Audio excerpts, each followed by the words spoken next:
Welcome to Cricket World TV. It's time for the first IPL hotspot of the new season with me, John Pannington, in England, and Chetan Narula, who's now safely returned home to India. Hello, Chetan. Hello, John, and welcome to our viewers as well. Yes, back in India, back in Delhi. I'm everywhere, I guess. So yeah, when the IPL has started, we it's customary to talk about it. Okay, so we're going to have a little look ahead to the IPL. We're going to do a little bit of a short overview, what we're sort of expecting, maybe what we're looking forward to. And then we'll do a little bit of a quick fire round, going very quickly through each of the teams, major players, things to look out for, and then we're going to finish with our predictions as well. So, Chetan, let's start really looking ahead to IPL 8 after a World Cup. Plenty of players with much to prove, but what are you sort of maybe most looking forward to this season? What's catching your eye? The biggest difference from last year is that it's just going to be all in India. And there's no away leg where teams have to plan. Last time around they went to the UAE. Teams had specific plans. The pitches were maybe a little quicker there, maybe a little more bouncier there, maybe a little more flatter there. You're kind of looking at what Glenn Maxwell did there and what he did when he came back to India. So um, that's the big difference. Some teams have looked at buying more spinners. Some teams have looked at their overall state of health. So mix for that matter, and I think we will see.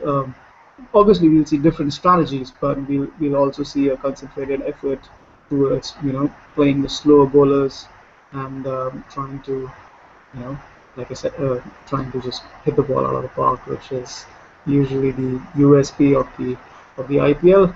Big difference from the World Cup. Obviously, there were a few names who really shone over there, and especially the Aussie cricketers who were just probably missing the first few games.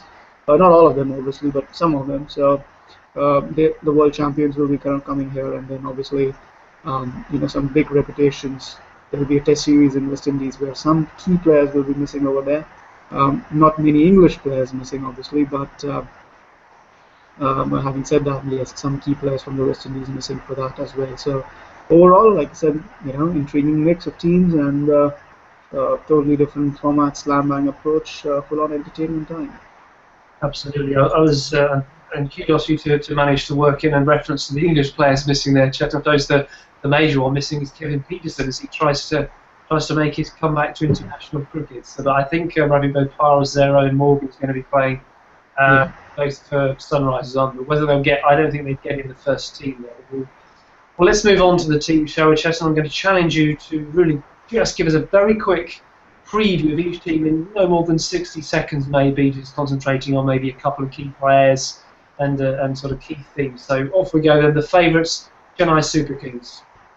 Perennial favourites, John, always in the mix, but it's been a few seasons, or maybe let's say a couple of seasons since they've won it. So they'll be looking to win it. Obviously, MS Dhoni has nothing to look forward to in the longer format. So yeah, he'll be saying, yeah, okay, I want a trophy at least this season. So when I look at their team, I mean, it's pretty much settled from last season.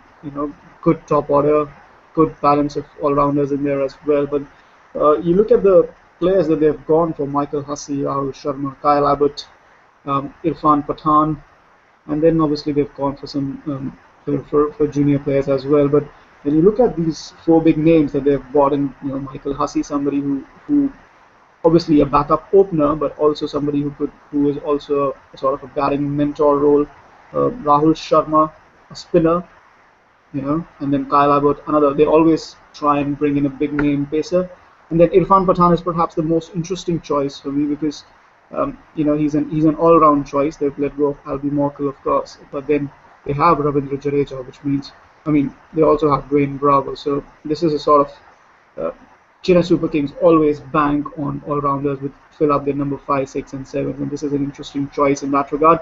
A lot of Chennai players have gone on to resurrect their Indian careers or start their Indian careers, if I can say. Maybe coincidence, maybe not, but Irfan Pathan's been away from the Indian team for a long time, so playing with MS Dhoni, who knows where this might lead. So interesting times ahead for Chennai Super Kings, force to be reckoned with, as always. One of the favorites. there's no doubt in my mind that they will be in the top four. Yeah, same with me, Chetan. I'm actually tipping them to win overall. Right, next up, Royal Challengers Bangalore. Gale, De Villiers, Kohli, always going to be a threat with the bat, but can they achieve the balance in the side with the bowlers? Just give us your thoughts on them this season. Well, yes. Last year, what they did was they concentrated on select players, select big name players, and they got their strategy wrong, absolutely wrong. Spending so much money for Yuvraj, saying they sold him off, or they got rid of him, and that freed up a lot of money. And let's see what that money has, bought for them this year. You have Dinesh Karthik, Badrinath, Darren Sammy, big name for T20 cricket. You have Sean Abbott, Adam Milner, and you have Jalat Saxena as well, among the other David Rees, Sarfaraz, Nashad Khan, and Shishir Bhavani. So the prominent names, are Dinesh Karthik, Badrinath, and obviously Darren Sami, because last year we saw they were totally dependent on three names to pull them through: Gale, Kohli, and A.B. de Villiers. There was nothing in the batting beyond these three names. There were no bowlers. I mean, they have Mitchell Starc and Ashok Dinda, but Mitchell Starc last year was a totally different bowler than he is today. Totally different bowler. He's just pumped up from the last from this past Australian summer.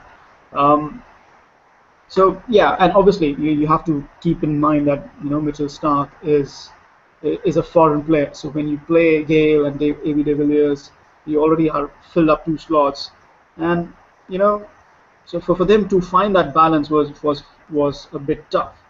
But they have tried to you know uh, bring that balance back. You have Dinesh Karthik and Subramanian Badrinath who have batted in the middle order for every IPL team they have played for, and they've tried to be the mainstays of the batting. When you look at Subramanian Badrinath, what the role he's played the role of somebody who holds on to one end. Or Dinesh Karthik, he's also batted number 3, number 4. He's played so many games for Delhi Daredevils. Somehow I can't get that image out of my mind. So he's always better at number 4 or 5 for them. Sometimes even at 3. So they've bought two Indian names. That's the biggest thing. They've bought two Indian names to come in the middle order. Then they have Darren Sammy, that's a bowling option. Also a hitting option low down the order, somebody to buffer A.B. de Villiers on the rare occasion that he doesn't explode. But two interesting choices. They to back somebody like Mitchell Johnson. They brought in Sean Abbott, who's had let's say an interesting summer, and he's earned a name for himself. Not relating to the tragedy, obviously. After he's put in some good, brave performances after that tragedy, but he's been in the eye, and people have looked at him. So yeah, he's here. He'll catch some eyeballs. And then Adam Milner. I'm not sure about his fitness, but yeah, that'll be an interesting addition to the lineup. Another option to perhaps somebody like Mitchell Starc. So they've gone for a better balance, and yeah, probably overshot my time. So better balance this time around, but is it enough? I'm not sure. No, yeah, definitely overshot your time with that one, Chetan, but valuable insight as ever. Moving swiftly on then, Kolkata Knight Riders, reigning champions. A few changes in their squad over the intervening period. So just give us the 60-second lowdown on them. Interesting choices, Brad Hogg and Casey Cariappa. Casey Cariappa is a mystery spinner, supposed backup for Sunil Narayan. There was a lot of talk about him. He's been brought up in an academy, and he approached a couple of franchisees, and Kolkata Knight Riders were very interested, and they bought him. They promised to buy him, and they bought him. Brad Hogg as well, another spinning option. So that's loaded with spinners. Sunil Narayan, Piyush Chawla, Shakib Al Hasan, and then you have Brad Hogg and Cariappa as well. So 5 frontline spinners for the KKRs. I'm sure there are others as well who can turn their arm over. So what they're looking at is to win all their games at Eden Gardens. Slow pitch, win all their matches. 7 matches they win there, and they're 14 points, and that they're halfway through to the last 4. And it's a very well balanced team. It's very well led by Gautam Gambhir, and I think they have a good support staff in there as well. Good intelligent people there, and yeah, they'll be again one of the favorites. And we haven't. I think Chennai Super Kings were the only team who have successfully defended their IPL titles. The final is going to be at the Eden Gardens. So yeah, I'm not gonna bet against Kolkata Knight Riders probably going all the way and successfully defending their title this time around. Fair enough. Let's move on to Kings 11 Punjab, who was a brilliant season last year before just about falling short. The question on most people's lips is can they go one better? Absolutely, I think they'll have learned their lesson. They are one of my, perhaps they are my favorites to go better because obviously they brought in a good mix of people, you know, player option, and they just went to the drawing board and got everything in. So, and it's interesting that they have only three players that they brought in this year: Murli Vijay, Nikhil Nayak, and Yogesh Golwalkar. And you look at these three, I'm not sure whether Nikhil Nayak and Yogesh Golwalkar will get much of a look in because they have a pretty much settled side. Maybe play around with combinations sometime around. But Murli Vijay is a very, very interesting choice because obviously he's been in a good touch of form. But they've got rid of Cheteshwar Pujara, who will be playing some county cricket. So they've got a decent opener who can hold one end up while others can just go bang, bang, bang from the other end. So um, I think that's sound strategy for a T20 innings when you have the likes of Virendra Sehwag and David Miller, George Bailey and Glenn Maxwell. They have a good spinner in Akshar Patel who really earned his wares in the IPL. Didn't really show it in Australia, but if he can just show it again this time around, with Ravindra Jadeja not having an especially good World Cup, you know, Akshar Patel might just take his stock up higher. But yeah, Kings 11 Punjab, not many changes for them, just probably getting in the 1 point they were missing, an Indian player, an Indian opener to hold the one end together. Very settled lineup, very good thinking brain of Sanjay Bangar, one of my favorites um, to lift the trophy this year. Talking of cricketing brains, Chetan, let's move on to the Mumbai Indians, of course now headed up by Ricky Ponting. Just give us your 60-second lowdown. You're getting much better at these. Well, at least I learn. Mumbai Indians don't. They never seem to know where to get Kieran Pollard to bat, and I'm sure they won't be able to decide this time as well because they've got Aaron Finch who will be opening up. You know, they have Aiden Blizzard is back for them. If I remember correctly, Aiden Blizzard used to play for them in the first couple of seasons as well. I'm not sure about it, but maybe I think. Yeah. Yeah. Did you say yes? Yeah, I think so. Yeah, yeah. They've got a couple of interesting bowling options. They've got Mitchell McLanagan and Abhimanyu Mithun. So they're well rounded. I mean, Mumbai Indians have got the best talent available. They've got Rohit Sharma, Lasith Malinga, Harbhajan Singh, Corey Anderson, Amrati Raju. I mean, they've got the best talent available. They've added to it by having Aaron Finch. Adding Aaron Finch, he's an explosive opening batsman. Perhaps better investment than Michael Hussey, and they have the best coaching staff available to them: John Wright, Ricky Ponting, Anil Kumble. I mean, Sachin Tendulkar, obviously the mentor. Yeah, they should be in the mix. Whether they will be, I'm not sure. They also have in Unmukh Chand this year. Not to mention Josh Hazelwood. Josh Hazelwood is pretty much tough to get away. I mean, what I've seen in the last Australian summer can't really get him away. And it's an interesting choice that they've got Unmukh Chand. He's also an opening option. Last year he was at Rajasthan Royals. Parthiv Patel is also there. He also opens the innings. Rohit Sharma, we know he opens the innings, but he prefers to bat at number 3 in the T20 format. So, like I said, perhaps the best team which has the best talent available to them. The whole talent the money can buy, coaching staff, everything. Can they do it? Yeah, not sure. It depends upon what sort of momentum they can build. Not beyond them, obviously, but yeah, depends on what sort of momentum they build. Yeah, spot on, Chetan. Next up, we've got the Sunrisers, a team that for me have almost punched above their weight over the last couple of seasons. Are they serious contenders this time, or are they still just going to be struggling against the sort of superpowers we've talked about already, the Chennais, the Mumbais, the Kolkatas? Or can it change? Well, they're not a team yet that, if you want to pick your four teams and, just, you take your names, KKR, CSK, Mumbai Indians, RCB or Kings 11. So now these five teams just click and just come to your mind immediately. And Sunrisers, they've been performing well over the last couple of seasons, but they're not there yet. They might just get there this time because they've added to their you know added to their kitty this time. They obviously they don't have Kevin Peterson available, which is I think a very big blow.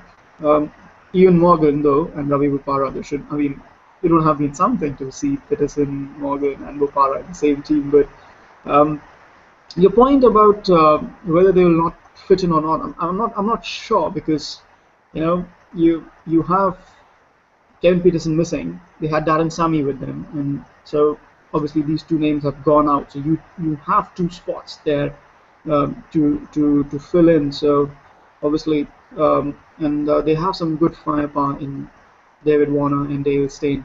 But the most interesting name that I'm seeing there is names for the factor is Praveen Kumar and Trent Bolt, backed up obviously by Dale Steyn. So quite a handy pace attack, especially with the wide ball under lights. We do get due, so very very interesting pace attack. They will be in the mix, that I'm sure. But again, it's about building enough momentum, and they do have enough players. They also have Ishant Sharma, so you're looking at Dale Steyn, Ishant Sharma, Moses Enriquez, who can also bowl a bit.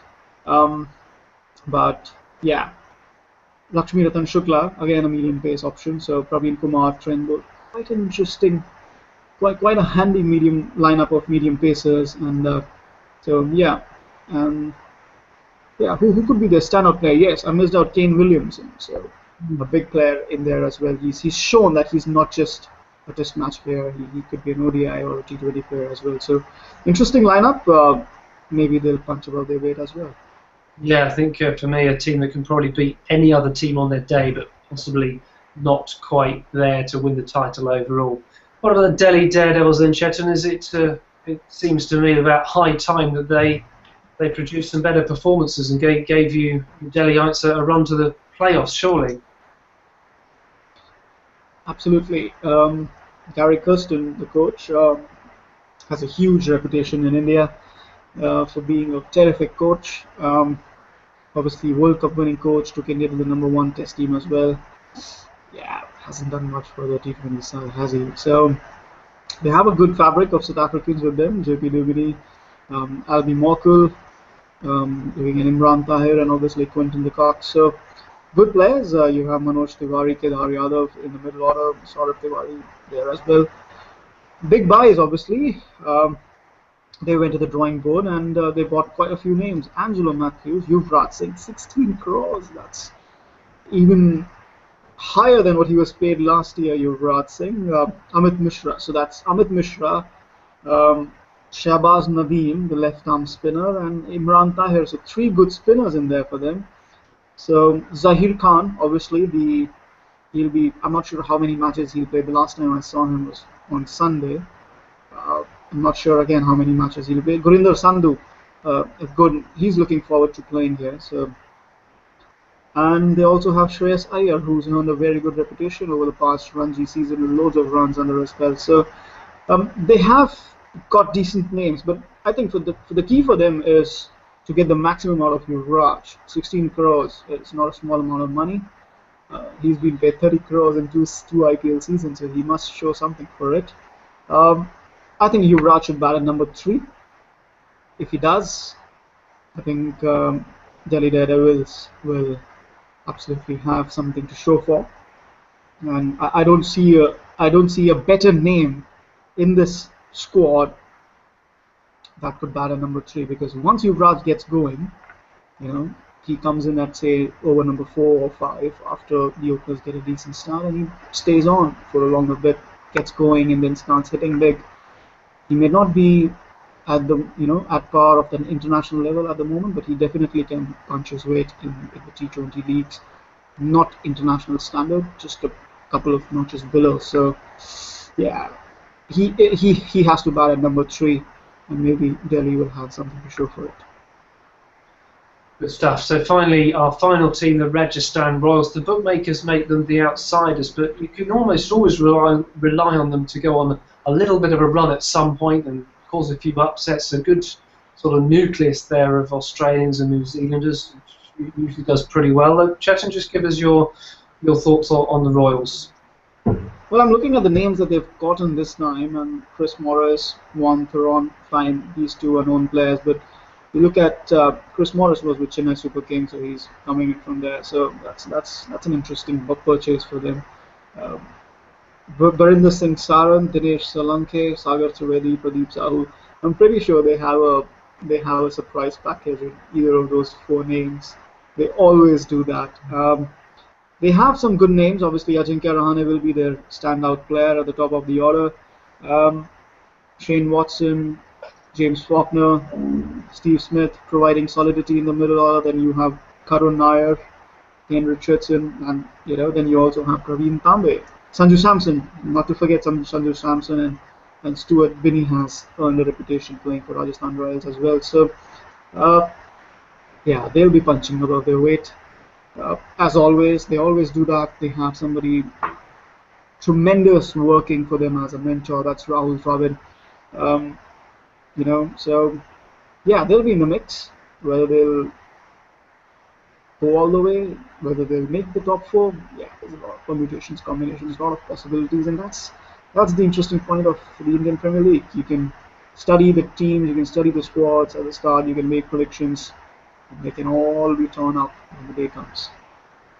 It can indeed, Chetan, but we are going to finish by indeed making some predictions. I mean, we're having a bit of fun on Cricket World with the predictions of our contributors. I know that I've got, I think on there you've gone for Kings 11 as your overall winners. I mean, some of us have been a bit more serious than others. Others have picked the team name they like the most, or the etc. etc. But anyway, let's try and therefore pick our top four. So the four teams to get through playoff weeks. Start with you, Chetan.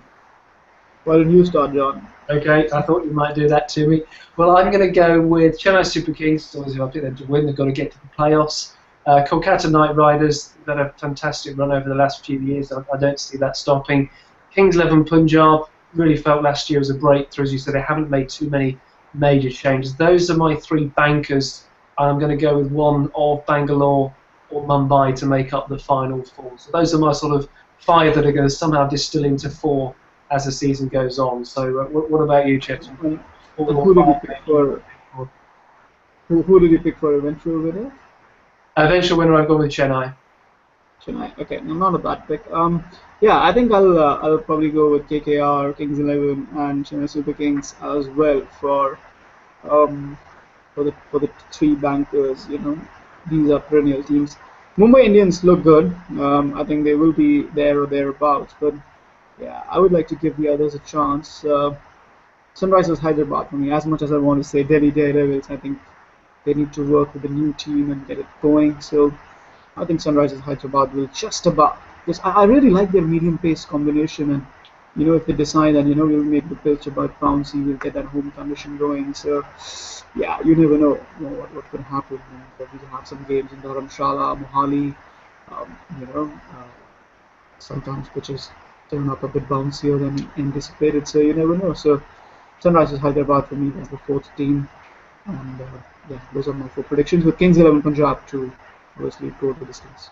Well, we'll come back in about 5 or 6 weeks, Chetan, and see how well we've got on. Thank you very much for your time today, and well done for getting through all those teams in such a quick time. Absolute pleasure. And thank you very much for watching us here on Cricket World TV. Bye for now.